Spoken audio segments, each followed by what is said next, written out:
الحمد لله رب العالمين والصلاة والسلام على رسوله المبين وعلى آله وصحبه أجمعين. أما بعد، قال الله تعالى: والذين أوتوا العلم درجات. صدق الله العظیم. محترم حضرات، علماء کرام، معزز حاضرین، علم کا حاصل کرنا ہر مسلمان پر فرض ہے. ہر مسلمان کو اتنا علم حاصل کرنا ضروری ہے کہ جس سے وہ حلال و حرام کی پہچان کر سکے، جس سے وہ اپنی نماز، اپنی زکوٰۃ، اپنا روزہ اور اپنے حج کی صحیح ادائیگی کر سکے. مگر وہ مسلمان جس کا پہلا سبق پڑھو یعنی علم سے دیا گیا ہو، جس کے نبی نے فرمایا میں معلم یعنی علم سکھانے والا بنا کر بھیجا گیا ہوں، جس مذہب میں علم کے اہمیت کو خوب اجاگر کیا گیا ہو، افسوس وہی قوم آج علم سے کوسوں دور ہے. کیا بچے اور کیا جوان، سب کو علم سے گویا نفرت سے ہے. نسلیں کی نسلیں جہالت میں سفر کر رہے ہیں، مگر علم دین کا ذرہ برابر بھی شوق نہیں ہے.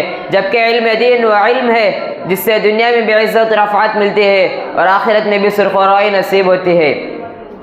حضرات سنیے اور غور سے سنیے، علم کا اللہ کے لیے سیکھنا اس کے خوف کے حکم میں شامل ہے، اس کی طلب میں نکلنا عبادت ہے، اس کی تحقیقات میں بحث کرنا جہاد ہے، اس کے اہل پر خرچ کرنا اللہ کے ہاں قربت کا ثواب ہے. علم جائز و ناجائز کے پہچاننے کی علامت ہے، جنت کے راستے کا نشان ہے، وحشت میں جی بہلانے والا ہے، سفر کا ساتھی ہے، تنہائی میں محدث ہے، خوشی اور رنج میں دلیل ہے، دشمن پر ہتھیار ہے.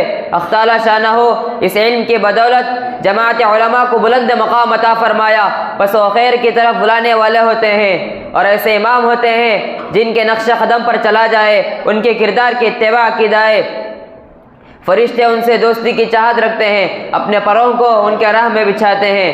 بزرگوں، علم دین سیکھنے والوں کے لیے دنیا کی ہر طرح خوش کی چیز دعائے مغفرت کرتی ہے، حتیٰ کہ سمندر کی مچھلیاں، جنگل کے درندے، چرنے والے جانور، بلوں میں رہنے والے زہریلے سانپ اور دوسرے جانور ان کے لیے دعا کرتے ہیں. اور کیوں نہ ہو، علم دولت کی روشنی ہے، آنکھ کا نور ہے. علم کی وجہ سے بندہ امت کے بہترین افراد تک پہنچ جاتا ہے، اپنے آخرت کے بلند مرتبے کو حاصل کر لیتا ہے.